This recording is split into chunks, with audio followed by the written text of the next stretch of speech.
She wore scrubs the color of dishwater. She kept her eyes down. She spoke only when spoken to. Nobody at Ashford Memorial knew her real name. They called her Nurse Dana. Quiet Dana. The one who flinched when doors slammed. The one who ate lunch alone in the stairwell, back to the wall, facing the exit. Nobody thought to ask why. For 6 years, she had buried a life most people would not believe. A life of night jumps and blood-soaked sand. A life where her voice, once, could end a firefight with 3 words on a radio. Then a name was spoken in Trauma Bay too. A name that hadn't existed since a mission that officially never happened. And everything she had buried came up for air. Not yet, though.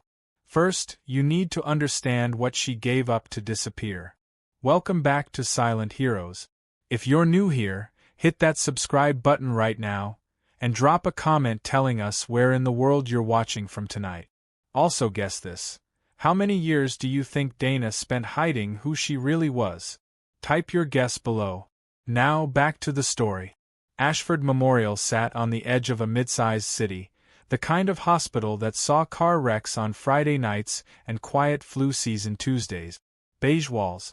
Buzzing fluorescent lights. A vending machine that ate more dollar bills than it gave out chip. Dana Reyes had worked the trauma floor for 2 years. She was 34, though people guessed older, not from wrinkles but from the way she carried herself. Shoulders squared. Steps measured. Eyes that swept a room before she ever stepped into it, cataloging exits, cataloging threats, cataloging nothing at all because there was nothing to catalog in a hospital hallway.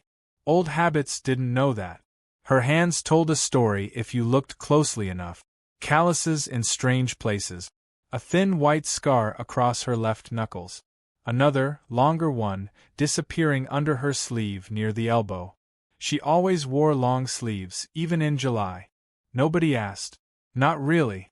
And she had learned, a long time ago, that the fastest way to survive was to make herself small. Small enough that no one looked twice. Small enough that no one remembered her name 5 minutes after a shift ended. Dana Reyes wasn't even her real name. It was the name on a driver's license issued by people who did not exist in any public directory. The real name belonged to someone else. Someone with a service record sealed 3 levels past classified, someone who had once commanded 14 men through a night that should have killed all of them and somehow hadn't. She didn't think about that name anymore. Not on purpose. Dr. Marcus Whitfield ran Trauma Bay too like it was his personal kingdom, and he made sure everyone knew it. Tall, silver at the temples, a jaw made for hospital fundraising photos. He'd built a reputation on charm and confidence, and he defended that reputation the way some men defend their bank accounts, fiercely, publicly, and without much concern for who got hurt in the process. He had a habit of singling Dana out in front of the whole floor. Reyes, did I ask for your opinion? He said once, when she'd quietly flagged a medication dosage that looked wrong. He'd been right, that time, technically, but only because a resident had already caught the error an hour earlier. He never mentioned that part. You're here to hand me instruments, not think. He told her another time, loud enough for 2 nurses and a med student to hear. Try to keep up. She never answered back. She just lowered her eyes, and her hands, steady as stone under pressure, always, would tremble, just slightly, just for a second. A tell. A leftover. Something from long before Ashford Memorial, something she couldn't quite train out of herself no matter how many years passed. Only one person on that floor ever said anything different.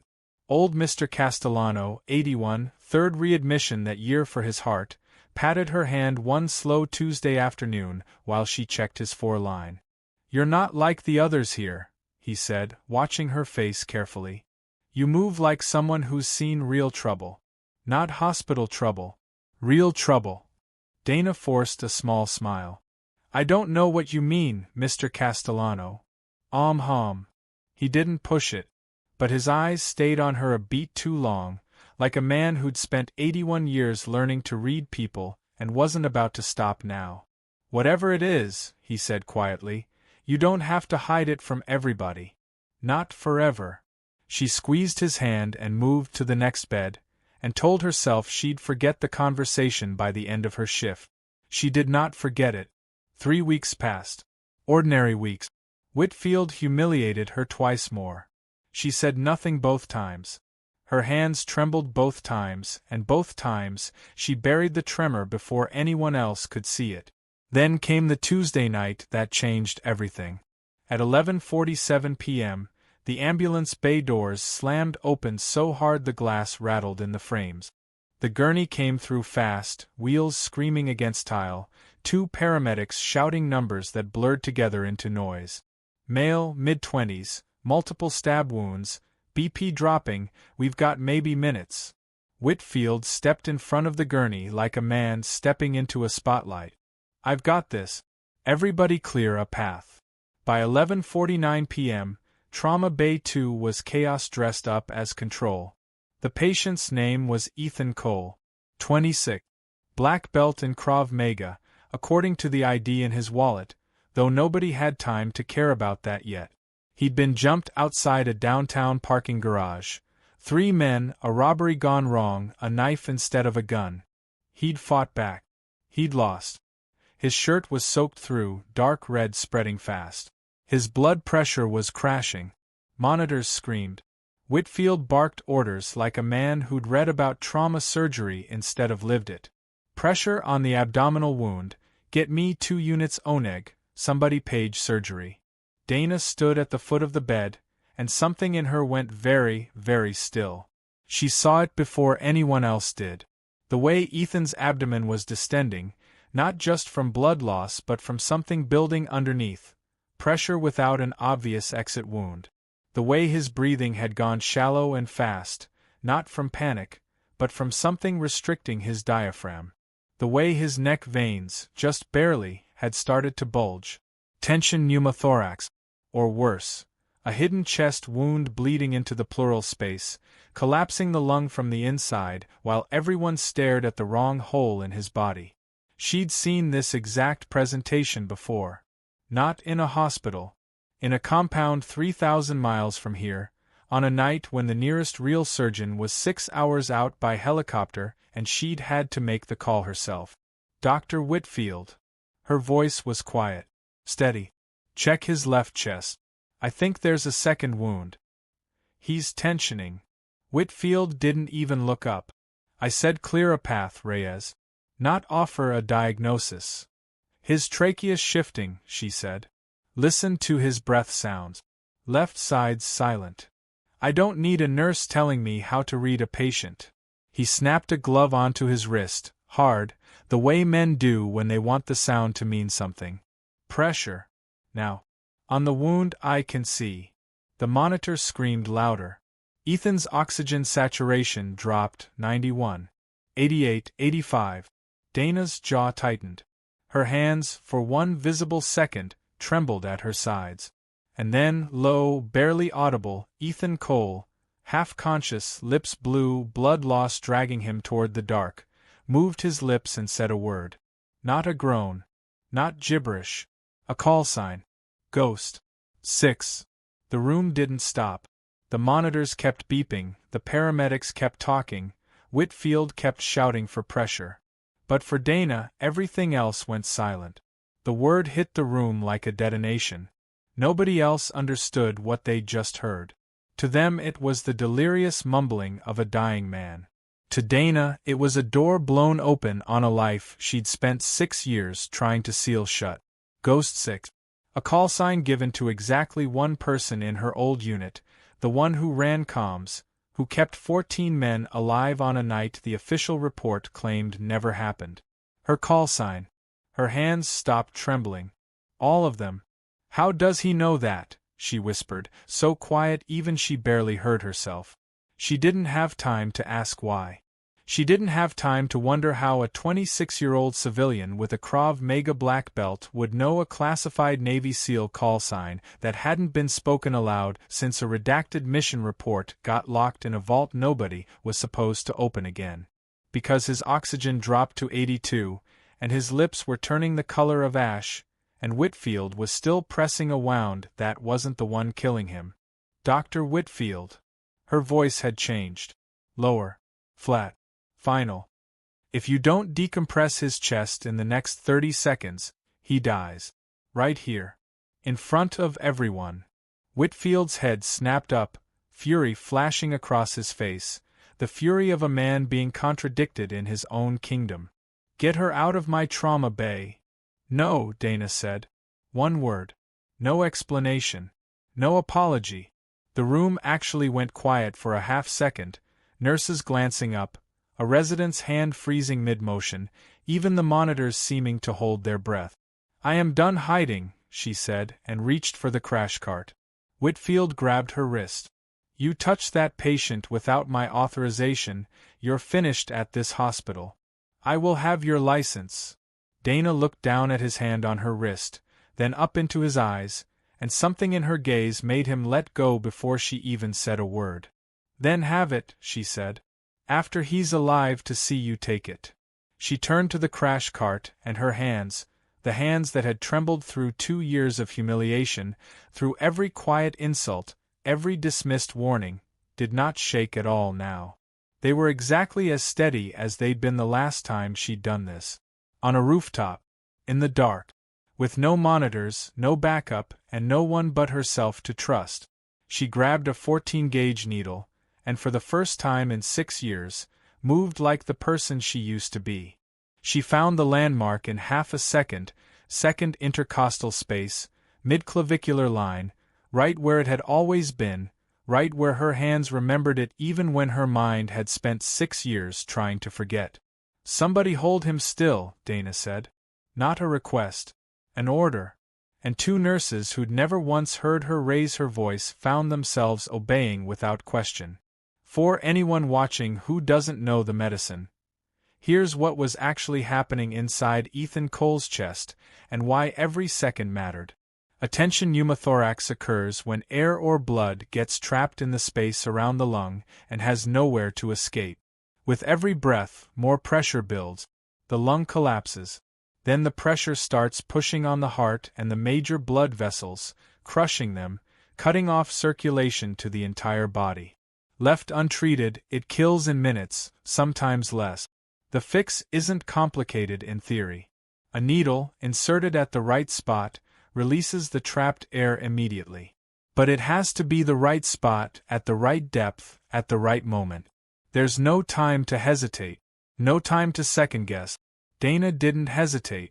She drove the needle in at a precise angle, and the room heard it before they saw it. A sharp hiss of trapped air escaping, like a held breath finally let go.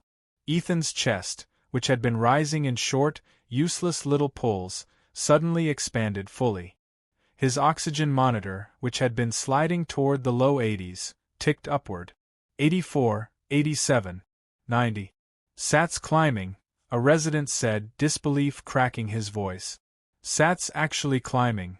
Whitfield stood frozen at the foot of the bed, gloves still raised, pressure still applied to a wound that had never been the real threat. Dana wasn't finished. She checked the entry site of the knife wound Whitfield had been so focused on, then moved fast to the second wound. Smaller, higher, almost hidden beneath his arm, the one nobody had thought to look for because Whitfield had told them exactly where to look and no further. Chest tube kit, she said. Now. A nurse scrambled to hand it to her. Dana's hands moved with a precision that looked less like nursing and more like muscle memory carved into bone by years of practice under conditions no hospital training program would ever simulate. Low light, no backup, someone's life measured in seconds instead of minutes. She'd changed. Physically. Visibly. Her spine had straightened somewhere in the last 90 seconds, the tired slump she always carried gone like it had never existed. Her voice had dropped into something calm and commanding, the same register she used to use over a radio when 14 men were listening for her voice to tell them whether they lived or died. The tremor in her hands, gone. Completely. As if it had simply been erased. 10 milliliters lidocaine, she said, and someone handed it to her before she finished the sentence. She worked the tube in with the kind of care that looked gentle but wasn't slow, every motion purposeful, nothing wasted. Blood and trapped air drained through the tubing. Ethan's monitor climbed steadily. 92, 94, 96. BP's stabilizing, another nurse said, voice hushed with something close to awe. 94 over 60 and rising. The room had gone quiet in a different way now. Not the frozen silence of an emergency spiraling out of control, but the stunned silence of people watching something they didn't have the vocabulary for. Whitfield finally found his voice. That is a completely unauthorized procedure. She has no business. She just saved his life, the resident said, before he could stop himself. You were treating the wrong wound. Whitfield's face went red, then pale, then red again. I want her out of this trauma bay. I want her reported. I want a surgical consult down here in the next 5 minutes, Dana said, not even looking at him, eyes fixed on her patient, 2 fingers pressed lightly against his wrist to check his pulse. He's stable, but he needs the ore.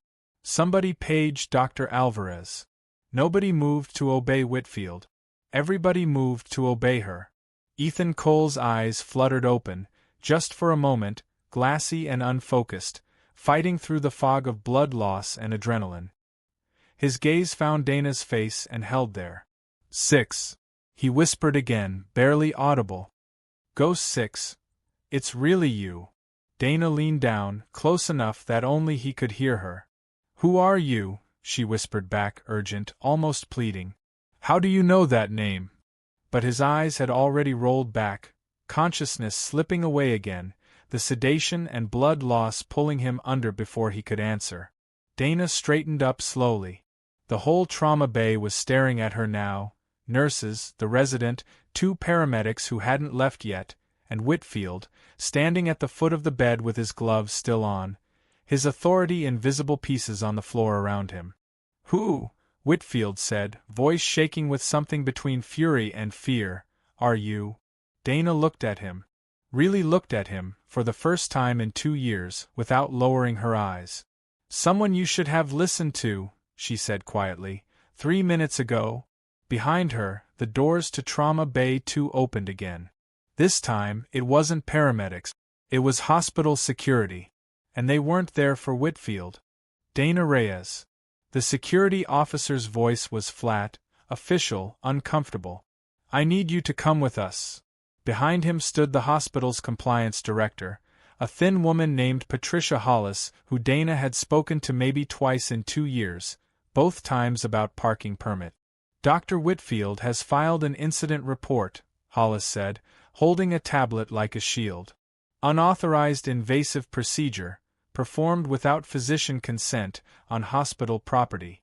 That's grounds for immediate suspension pending investigation. Whitfield had already peeled off his glove. He stood a little straighter now, color returning to his face, the shakiness of the last 5 minutes replaced by something colder and more calculated. I want her badge, he said. Now. Before she does any more damage. He was dying, the resident said, stepping forward, voice cracking with disbelief. She saved his life. I watched the monitor. I watched everything. Nobody asked you, Whitfield snapped. With respect, Dr. Whitfield. One of the older nurses, a woman named Grace who'd worked the floor for 19 years and rarely spoke up about anything, folded her arms. We all watched. The chest tube worked. His sats climbed the second she touched him. Hollis glanced between them, uncomfortable, clearly not trained for a room full of witnesses contradicting the doctor. That's not the point. Hospital policy requires physician authorization for invasive procedures. Regardless of outcome. Regardless of outcome, Dana repeated softly. So if I'd waited for his authorization and the patient died, that would have been fine. But because I saved him, I lose my job. That's not what That is exactly what you're saying. Dana's voice stayed level, but something in it had hardened, the same calm, immovable tone she'd used moments earlier over Ethan Cole's failing body. Suspend me if you have to. Take my badge. I'm not going to pretend I regret it. She unclipped her ID badge and set it in Hollis's open palm without being asked. No, she said again, the second time that night. I am done hiding. Do what you need to do. I'll be in the waiting room until he's out of surgery. The room went silent again, but it was a different silence now. The kind that happens when everyone present understands they've watched something rare, and nobody quite knows what to do about it. Whitfield opened his mouth like he wanted the last word, but nothing came out. He settled for straightening his coat and walking off toward the nurse's station, chin high, though his hands, Dana noticed, almost reflexively cataloging the detail, were not quite steady. Word moved through Ashford Memorial faster than any official memo ever could. By the time the surgical team wheeled Ethan Cole up to the OR, half the night shift had heard some version of the story. A nurse defied Whitfield, saved a dying man's life, got suspended for it on the spot. By 2 a.m., people who hadn't even been in Trauma Bay 2 were repeating the details in the break room, in the elevator, in hushed voices at the nurse's station. Nobody was on Whitfield's side. Not openly, anyway. Grace found Dana sitting alone in the family waiting room an hour later, hands folded in her lap, staring at nothing.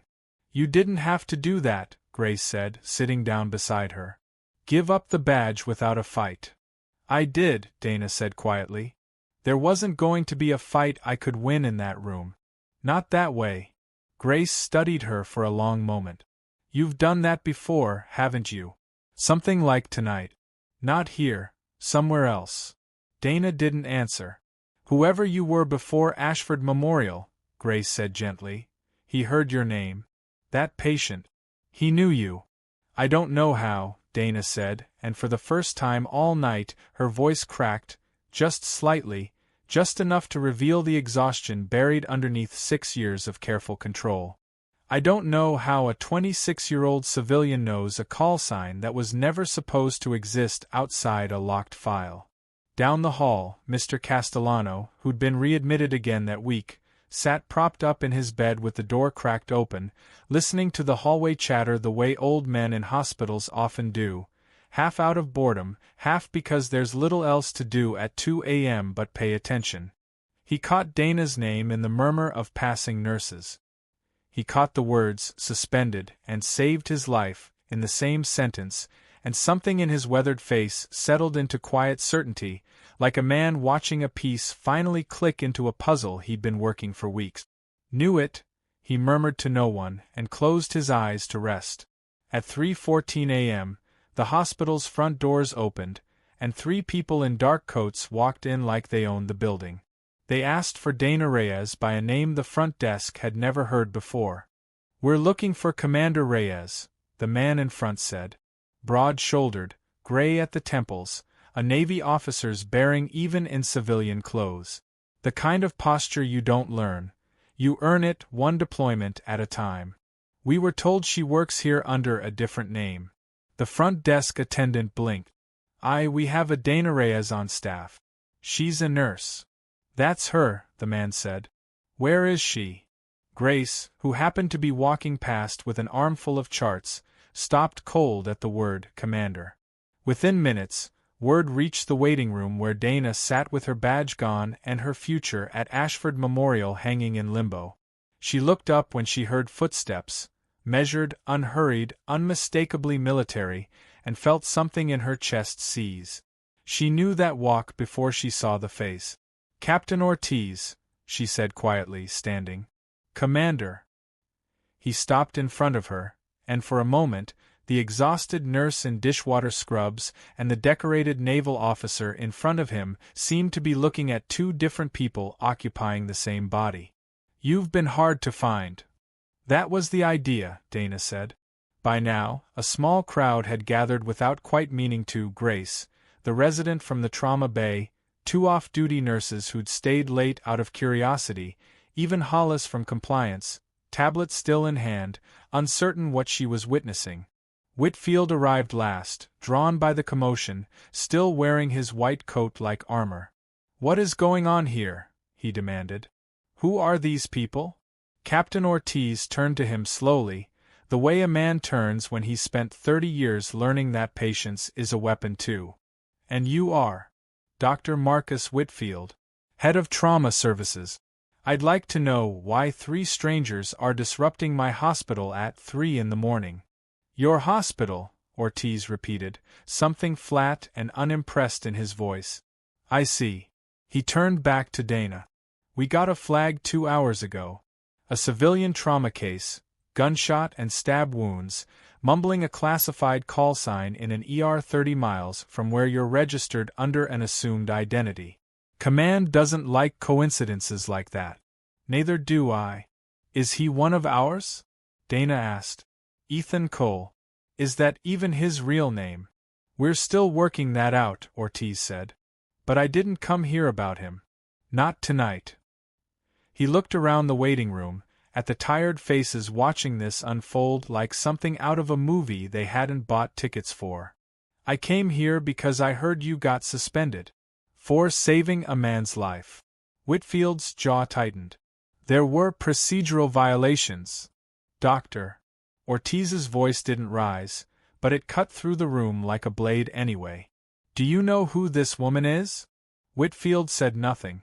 Commander Dana Reyes, Ortiz said, and his voice took on the formal cadence of a man reading a record he'd memorized long ago.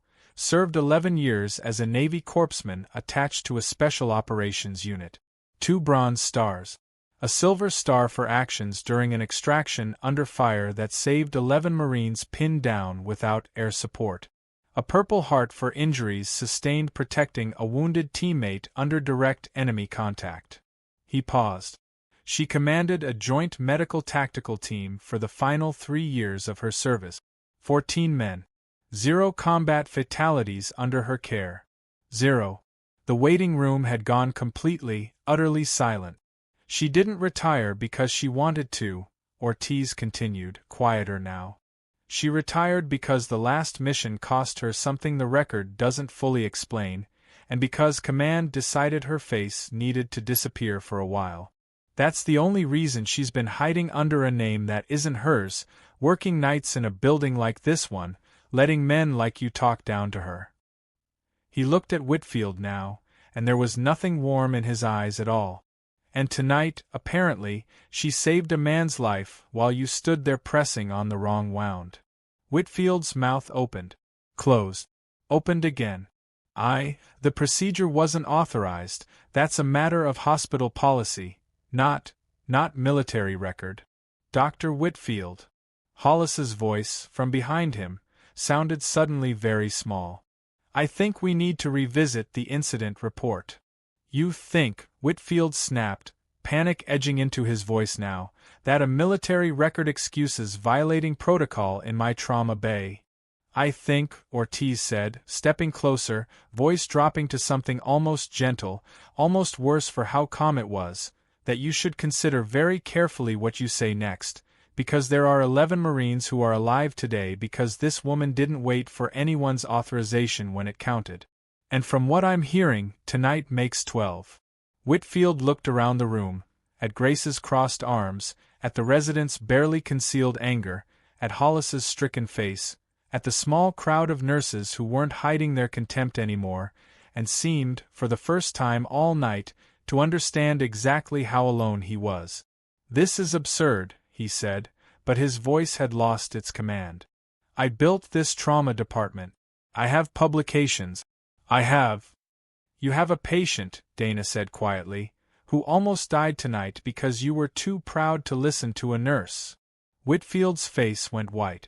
Get him out of my sight, Ortiz said to no one in particular, and somehow, in a hospital he had no authority over, 3 security officers appeared and started escorting Marcus Whitfield toward the administrative offices anyway, because Hollis, tablet clutched to her chest, had already nodded her agreement. Dana watched him go and felt nothing like triumph, just tired relief, and beneath it, the same nagging question that had haunted her since Trauma Bay 2. Captain, she said, I still need to know how that patient knew my call sign. Ortiz's expression shifted, just slightly. That, he said, is the part you're not going to like. Sit down, Commander, Ortiz said. This is going to take a minute. Dana sat. Grace hovered nearby, unwilling to leave, and Ortiz didn't ask her to. Ethan Cole isn't a civilian, Ortiz said. Not exactly. He's the son of Richard Cole. You might not recognize the name, but you'd recognize the money. Cole Dynamic, defense contracting, private security, a dozen shell companies underneath both. Richard Cole has spent the last 2 years trying to get his hands on classified operational data from your old unit's missions. Officially, for a book. Unofficially, we think he's been selling redacted intelligence to buyers who shouldn't have it. And his son knew my call sign how? Because Richard Cole has been digging into your service record for months, Ortiz said. Illegally. Through a data broker with ties to a records clerk who's now facing federal charges. We think Ethan overheard his father say the name once, maybe twice, filed it away without understanding what it meant. Then he gets jumped outside a parking garage his father's own security firm was supposed to be protecting, ends up bleeding out in your ER, and somewhere in the fog of blood loss, the name just falls out of him. That's... Dana shook her head. That's an enormous coincidence. It's not a coincidence, Ortiz said grimly. It's a trap that went sideways. We believe the attack outside the garage wasn't a robbery. We believe it was staged, meant to draw Richard Cole's security team into the open so someone could grab something from his car. Documents, we think. Financial records tying Cole Dynamics to the illegal data purchases. Ethan wasn't the target. He was collateral. He fought back when he wasn't supposed to be able to. Dana's stomach turned cold. Whitfield, she said slowly. How is Whitfield connected to any of this? Ortiz's jaw tightened. That's the part we only confirmed 2 hours ago. Whitfield's been on Cole Dynamics' payroll for the better part of a year. Consulting fees, they call it. $60,000 wired through a shell account in exchange for access to trauma admission records, specifically flagging any patient who came in with unusual scarring, military-grade tattoos, or, apparently, muttering things that sounded like classified terminology. Richard Cole was using Ashford Memorial as a filter. Looking for people exactly like you. The room seemed to tilt slightly under Dana's feet. He's been hunting for people from my unit. Using his own hospital's admissions data. Using Whitfield's access to it, yes. And tonight, Ethan came in saying my call sign, in front of the one doctor being paid to notice things like that. Which means, Ortiz said, Richard Cole knows exactly where you are. Right now. As if summoned by the sentence itself, the automatic doors of the ER lobby hissed open, and a man in a tailored coat walked in like he'd never once in his life waited for anything. Richard Cole didn't look like a criminal. He looked like a magazine cover. Silver hair, expensive watch, the practiced smile of a man who'd spent decades convincing people to trust him with things they shouldn't.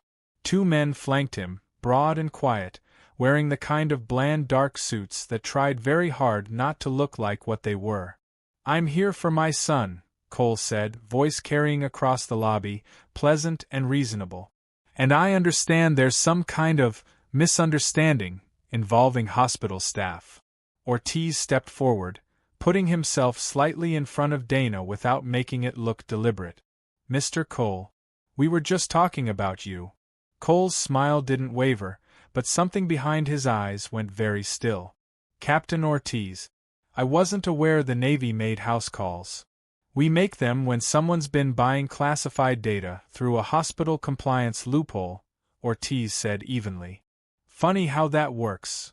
For half a second less, the smile cracked. Just enough. Just at the edges. I have no idea what you're talking about, Cole said. I came here because my son was attacked tonight. I'd like to see him. He's in surgery, Dana said, stepping around Ortiz before he could stop her. He'll live. No thanks to whoever staged the attack outside that parking garage. Cole's eyes moved to her, and something shifted behind them. Recognition, calculation, the particular stillness of a predator recalculating distance. You must be the nurse, he said softly. The one who saved him. I'm the one who knows what you've been doing, Dana said. And I think you know exactly who I am. One of the men flanking Cole shifted his weight, hand drifting a fraction of an inch toward the inside of his jacket, and every instinct Dana had spent 6 years trying to bury woke up at once. "Careful," Ortiz murmured to her, barely a whisper. "This is about to get worse before it gets better." Cole's smile returned, thin and cold. "I only wanted my son back," he said. "Whatever else you people think you know, you'll want proof. And proof, in my experience, has a way of disappearing." He glanced, deliberately, toward the elevator bank leading up to the surgical floor. "He's still in there, isn't he?" Cole said quietly. "Under anesthesia. Vulnerable. It really would be a shame if something went wrong in recovery." The threat landed soft and quiet, wrapped in a pleasant voice, which somehow made it worse. "Is that a confession, Mr. Cole?" Ortiz asked, low and dangerous. "Because I'd be happy to have you repeat that in front of a federal agent." "It's a father's concern," Cole said smoothly. "Nothing more. Surgical complications happen every day. Tragic, really, how fragile people are." Dana's blood went cold. Not with fear, but with the specific clarity that came from recognizing exactly what kind of man she was looking at. She'd met men like this before. Men who never got their own hands dirty. Men who smiled while other people did the dying. "You're not getting near that recovery floor," she said. "I wasn't asking your permission," Cole said, and nodded, once, almost imperceptibly, to the 2 men flanking him. It happened fast. The larger of the 2 moved toward the elevator bank, not sprinting, just walking with purpose, the kind of confident stride that assumed nobody would stop him. The second man positioned himself near the lobby exit, blocking it, casual as anything, hands folded in front of him like a man waiting for a bus. Grace grabbed for the nearest phone to call security. Ortiz's hand moved instinctively toward his hip, out of habit more than expectation, finding nothing there. He'd come from a debrief, not a mission. Dana moved before either of them. She crossed the lobby in 4 steps, cutting off the larger man before he reached the elevator, and there was nothing hesitant in the way she planted herself in his path. Her voice, when she spoke, had none of Dana Reyes left in it at all.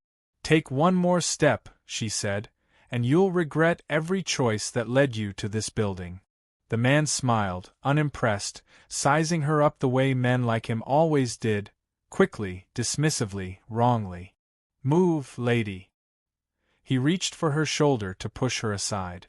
He never got the chance to finish the motion.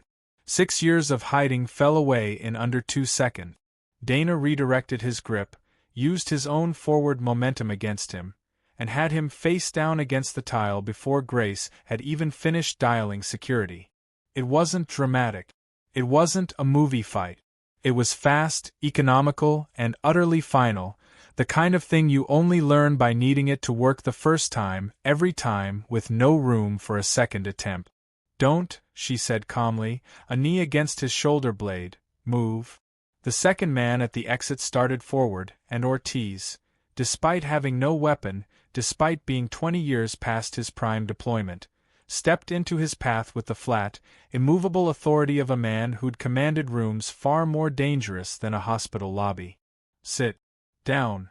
Ortiz said it like an order given to a recruit, and something in the man's posture actually obeyed before his brain caught up. Real hospital security arrived seconds later, drawn by Grace's call, radios crackling, and the lobby dissolved into controlled chaos. Shouting, questions, Hollis reappearing with her tablet, looking like she'd aged 5 years in one night. Richard Cole stood very still through all of it, the smile gone now, replaced by something colder and more calculating. "You have no idea what you've just done," he said quietly, to Dana as security moved to restrain his men. "I have lawyers who will bury this hospital. I have friends in places you can't imagine. I've had guns pointed at me by men with better resources than you," Dana said. "I'm not scared of your lawyers." "This isn't over," Cole said. "No," Dana agreed. "It isn't.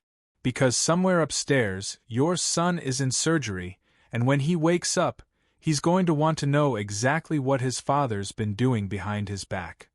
Something flickered in Cole's expression, The first real emotion Dana had seen from him all night. Not fear, exactly. Something closer to a father realizing, too late, that his own choices might cost him something he actually cared about. Security let him out in handcuffs 20 minutes later, still talking about lawyers, still promising consequences that everyone in that lobby understood weren't coming. Federal agents, alerted by Ortiz through a call that took less than 90 seconds, were already en route. Dana stood in the middle of the lobby afterward, breathing hard, hands finally, trembling again. Not from fear.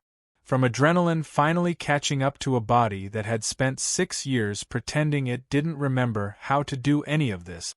Grace touched her arm gently. "You okay?" "I don't know yet," Dana admitted. Upstairs, a monitor in the recovery room beeped steadily, marking the slow, careful return of a young man who had no idea his father's secrets had nearly cost him a second time in one night. Ethan Cole woke slowly, the way people do after 4 hours of surgery and a night spent bleeding out on a garage floor. First sound, then light, then the dull, distant ache of a body that had been through something it wouldn't fully remember. Dana was there when his eyes opened. Off the clock, technically.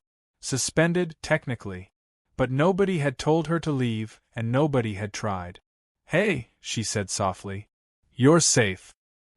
He blinked at her, confused, then something in his memory clicked into place. "Ghost 6, he rasped. "You're really her. I heard my dad on the phone. Months ago. Talking about a woman with that name. I didn't even know I remembered it until I said it." "I know," Dana said. "It's not your fault." His face crumpled, exhaustion and confusion and something like grief all at once. "My dad. Is he?" "He's in federal custody," Dana said gently. There was no kind way to say it, so she didn't try to dress it up. "He's been selling classified information. Using this hospital to find people like me." "I'm sorry." Ethan's eyes filled, and he turned his face toward the window, silent for a long moment. "I always knew something was wrong with him," he finally said. "I just didn't want to be right." Dana understood that particular kind of grief better than most people alive. The grief of finding out the truth costs you something you can't get back. Not because the truth is a lie, but because it's real. "There's something else," Ethan said quietly, still staring at the window. "The men who jumped me. One of them said a name before he ran. Tell your father Merrick says hello." "Does that mean anything?" Dana's stomach dropped. She looked at Ortiz, who'd been standing quietly by the door, and watched his face go carefully blank in the particular way military men go blank when a name lands somewhere it shouldn't. "Merrick," Ortiz repeated slowly. "That's not a name we've heard in 6 years." "Who is he?" Dana asked. Ortiz hesitated, and in that hesitation, Dana felt something old and cold rise up from a part of her she'd spent 6 years trying to bury deeper than any of this. "Merrick was the arms dealer your unit was extracting intelligence on," Ortiz said quietly. "The mission that ended your active service. We thought he died in the raid." "He didn't," Dana said. It wasn't a question. "No," Ortiz said. "Apparently he didn't." The monitor beside Ethan's bed, tracking his slow, steady recovery, ticked along peacefully, 98/62, heart rate 74, oxygen saturation 97, while somewhere in the quiet hum of that number, an old ghost from Dana's past confirmed itself alive and, apparently, still very much watching. "He's the one who bought the intelligence from Richard Cole," Ortiz said, working it through out loud. "Not the other way around. Cole wasn't just selling to random buyers. He was selling directly to the man your unit spent a year trying to stop." Dana closed her eyes for a moment, absorbing it. 6 years of hiding, of small scrubs and small footsteps and a small, borrowed name, and somewhere underneath all of it, the man responsible for the worst night of her life had never actually been dealt with.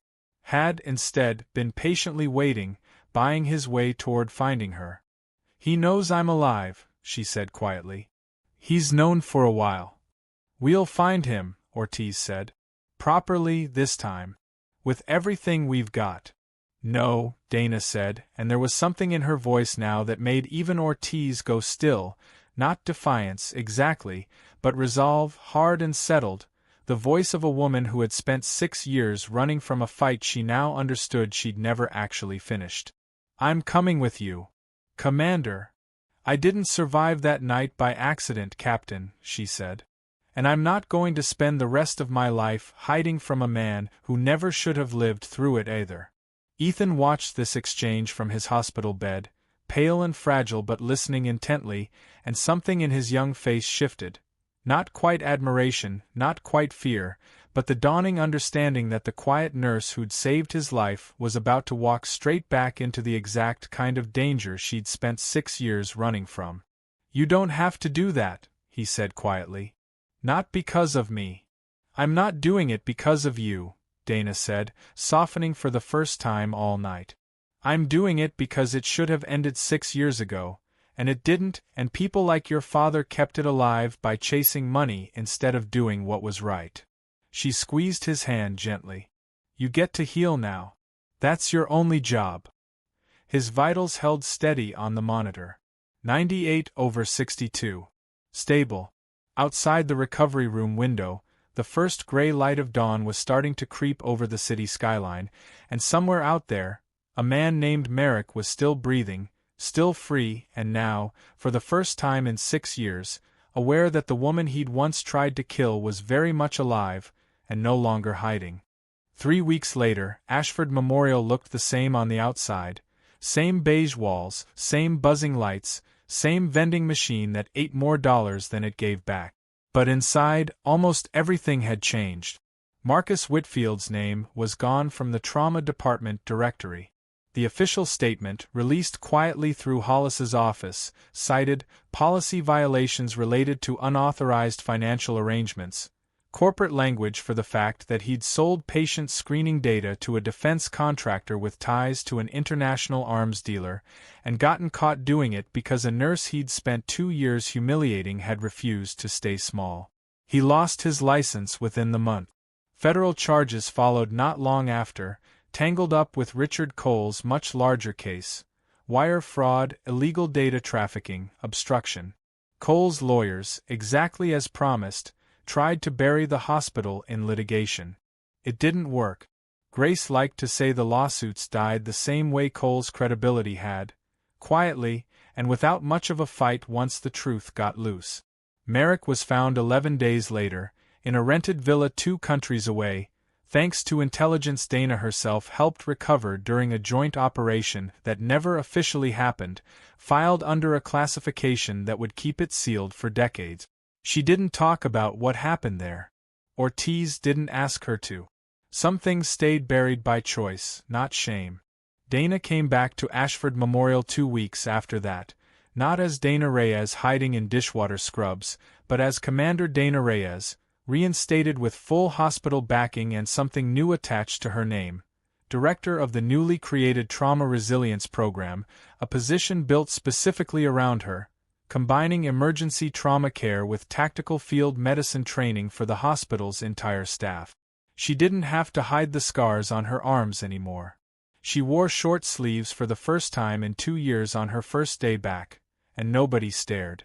They just nodded, the way people nod at someone they've finally started to understand.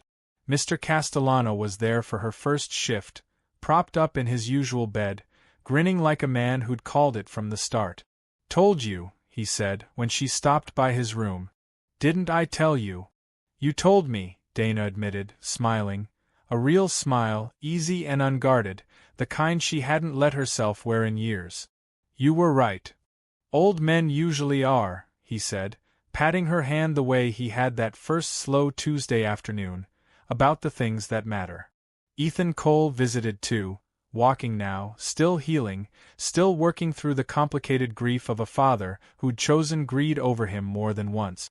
He and Dana talked sometimes, in the cafeteria, about nothing in particular and everything that mattered, about what it costs to become someone new, and what it means to finally stop running from who you used to be.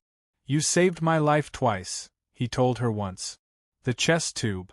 and walking away from what my dad wanted to do to me in that recovery room. You saved yourself, Dana said. You fought back in that parking garage. That wasn't nothing. He smiled, a little sadly. Guess we're both figuring out who we are now. Guess so, Dana agreed.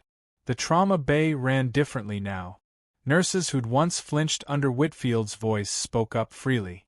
Residents brought concerns straight to Dana without fear of being humiliated for it. The tremor in her hands never returned, not once, because there was nothing left to hide from anymore. She still carried the scars. She still remembered the mission that had cost her a life she couldn't fully talk about, still remembered 14 men who trusted her with their lives and made it home because of it. But she didn't carry any of it alone anymore, and she didn't carry it in silence. She had learned, finally, after 6 years, that hiding and healing were never the same thing, and that the fastest way to survive wasn't to make herself small. It was to stop being afraid of being seen. Here's the truth this story keeps coming back to. Strength isn't loud. It isn't the person shouting the orders or wearing the title on the door. Sometimes it's the quiet one in the corner, the one who's been underestimated so many times she's learned to expect it, and she's still the one who saves the room when everything falls apart. Dana Reyes spent 6 years believing that hiding was the only way to survive what she'd been through. It took a stranger's whispered call sign, a corrupt man's greed, and one impossible night to teach her something simpler, that she never needed to disappear to be safe. She just needed people around her willing to see who she really was. That's the real lesson here. The people who talk down to you, who dismiss you, who make themselves feel bigger by making you feel small, they rarely know the whole story. And one day, the truth has a way of walking through the door at exactly the moment it's needed most. If this story moved you even a little, hit that like button right now. It genuinely helps this channel keep telling stories like Dana's. And if you're new here, go ahead and subscribe to Silent Heroes, because there are so many more stories just like this one waiting for you. Drop a comment and tell us, do you think Ethan and Dana stayed in touch after everything that happened? We'd love to hear your theory. And don't go anywhere just yet, because the next story is already waiting for you, right here on Silent Heroes. The end.